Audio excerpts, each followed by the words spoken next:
is going on? It's the Narrow Talk 23. I'm back with another video. Before we get into the video, YouTube, I need you to hit the like, comment, and subscribe button. Turn on that post notification bell while you at it. Today we got a true crime story. We got the 14-year-old who was caught shooting up school bus. Let's get straight to it. But we hear parents say, my child's a good child, that they weren't involved. I can't believe it, but believe it. It happens, unfortunately. Baby K is also accused in a different case. Listen to this. Baby K. Police say he allegedly killed the 23-year-old sister of one of his alleged accomplices in that school bus attack. The victim's mother says her entire family remains terrorized, afraid that this kid may try to silence witnesses or take some other action. We don't normally expect teenagers, let alone teenage girls, to orchestrate the unaliving of another kid. But maybe we shouldn't be as quick to judge a book by its cover. In May 2023, a 14-year-old girl and her 3 accomplices planned out a horrifying attack. It went wrong in just about every way that it could. Now, people are left in shock at the ages of the attackers and the whole story behind it. But what really happened that day? And is this incident isolated, or is it part of a disturbing phenomenon? We'll explore these questions and many more in today's video. It was May 1st, 2023, in Prince George's County, Maryland. A nice, sunny day in a town known for its safety and openness to young families. But that day, something terrible happened. 3 teens pushed their way into a school bus in Oxon Hill. They were masked, and one of them carried a weapon. They didn't even look at the driver. They were on a mission. The driver and kids inside watched in frozen terror as 3 boys walked straight to the last row and set their eyes on one boy. 2 of the masked boys pinned him down, while a third aimed at his head and fired. Once, twice, and a third time. But the weapon misfired 3 times in a row.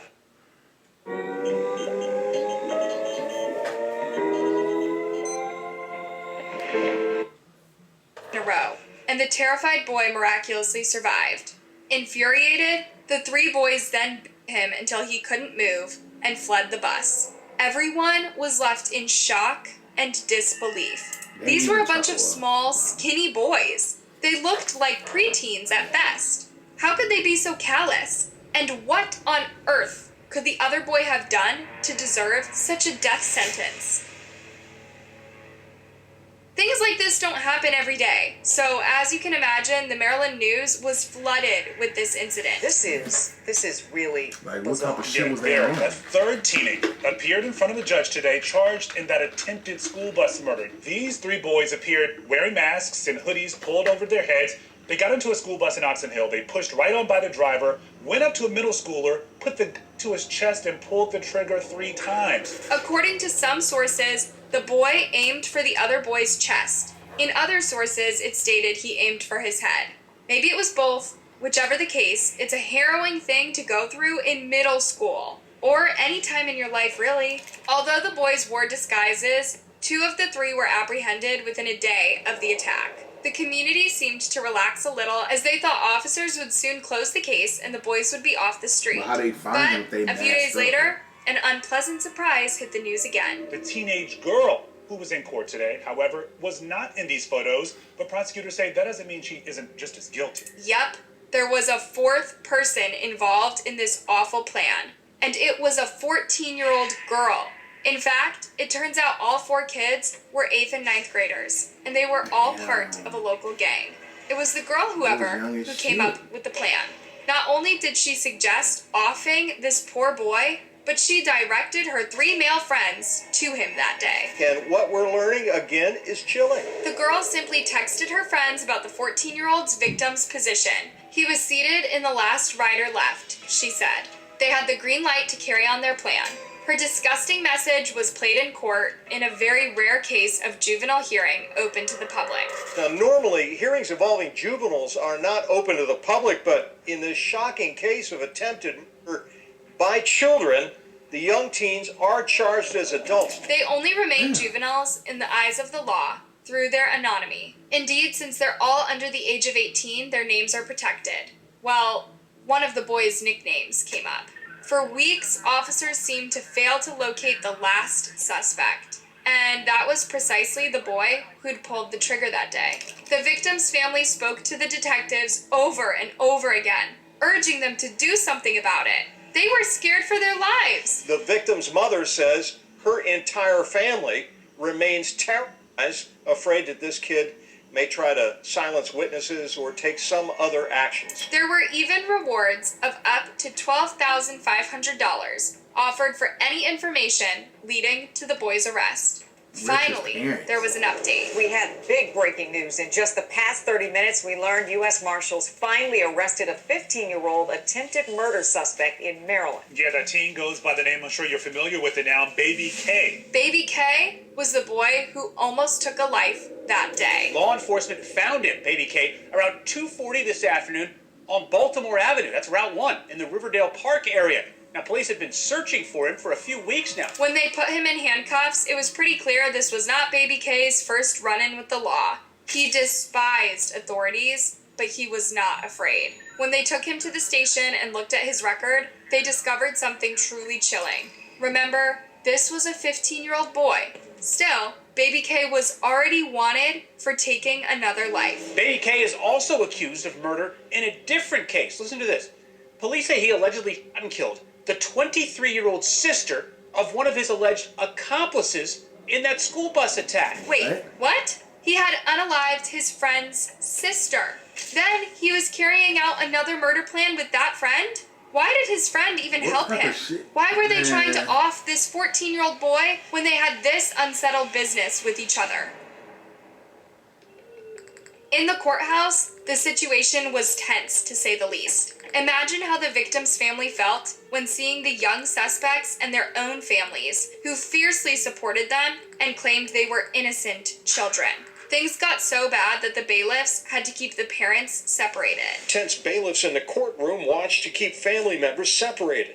The suspect's family begged for the girl to be released into home detention before trial. Yeah, that was not gonna happen. As the prosecution pointed, the girl had gang ties in the city. There was another point made by the victim's mom. She said her family was in utter shock and terror at how the 14-year-old girl could orchestrate such a devious plan and carry it out with zero empathy. She planned this out and she set it up to a T.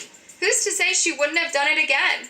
The mother told the judge she was now scared for her sons, and their families' lives. What if the girl found out where they lived? From home detention, she could very much orchestrate another evil plan. Judge Byron Bariano ordered that the girl be held without bail in a juvenile facility as she waits for trial. Perhaps it's for the best. In no report does it say that the girl showed an ounce of guilt or remorse. It's pretty shocking. People rarely expect a teenage girl to be so far removed from humanity, empathy, or kindness.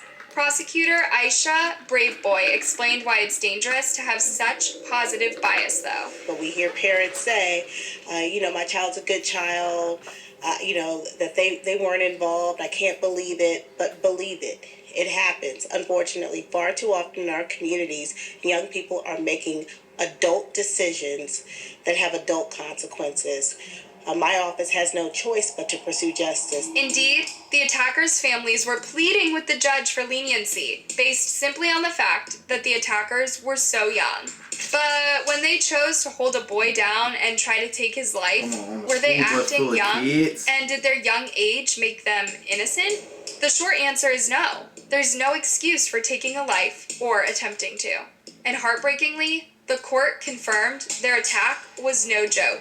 If the gun had not jammed that day, the boy would have faced certain death. So the seriousness of their sentences was tied to that of their crimes. Known as Baby K, the 15-year-old boy has been charged as an adult with attempted first-degree murder, attempted second-degree murder, assault, firearm offenses, and additional charges. The other suspects are a 14-year-old boy from Suitland, a 15-year-old boy from Temple Hills, and a 14-year-old girl from Oxon Hill. They have been charged as adults, too.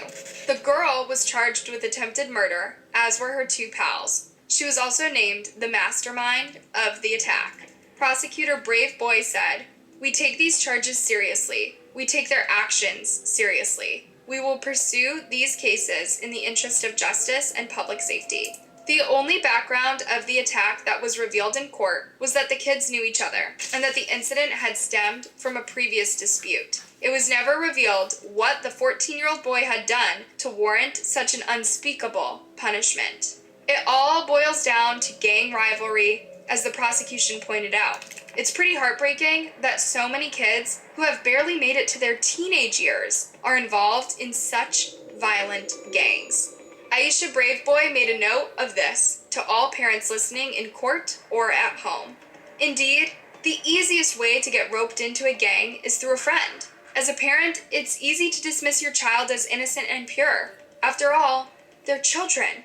But children grow up fast, and in some cases, there are some really negative influences around them.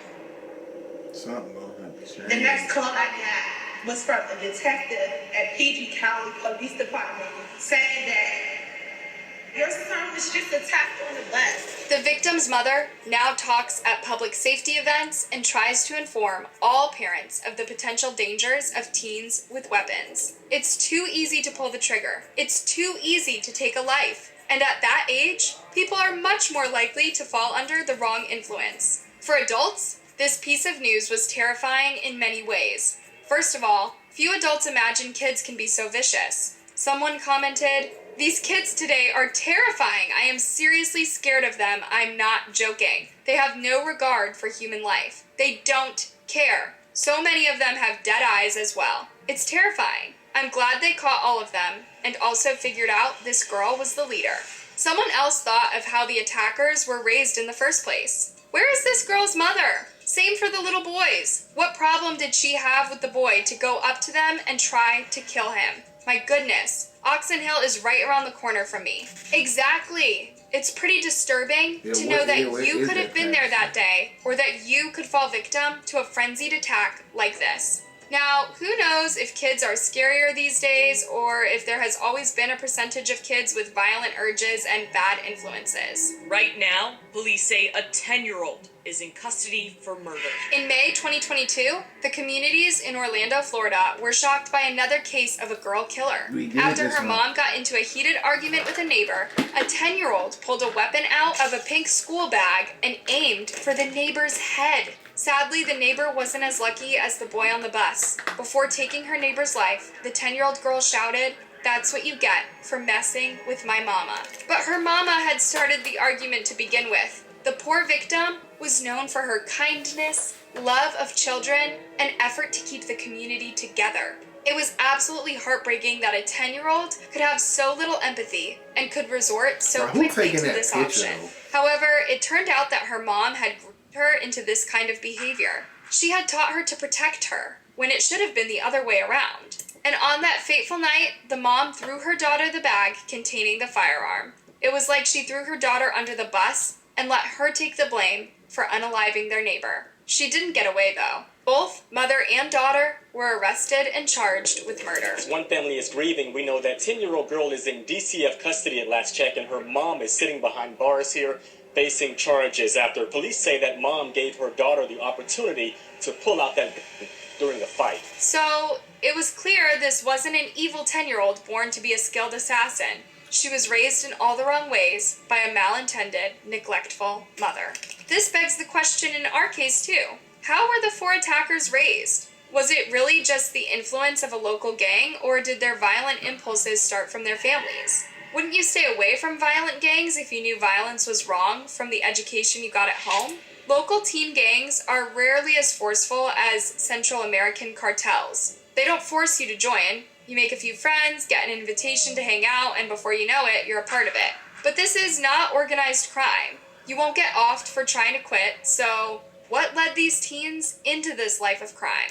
The fact that these teens' families are so keen on insisting they are innocent and begging judges to send them home is pretty telling. At the very least, they have not taught their kids to take responsibility for their actions. As of August 2023, we're still waiting for the teenagers' trials to begin.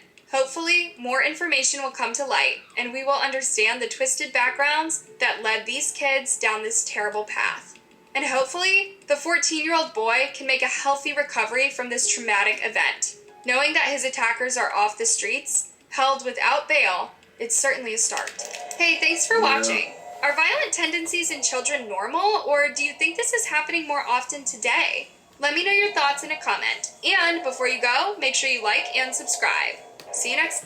It's like, yeah, man, he's very lucky that that gun jammed that day, because if they was as close as she made it seem, there was no way he would have lived. Man, it's just like, why did they do this, man? They did this young in front of the whole school bus. They had no regard for nobody else. The gun jammed and they beat him up, man. Like, come on, bro. But YouTube, if you're rocking with the channel, go ahead and leave me a like, comment, subscribe. Catch me on the next one.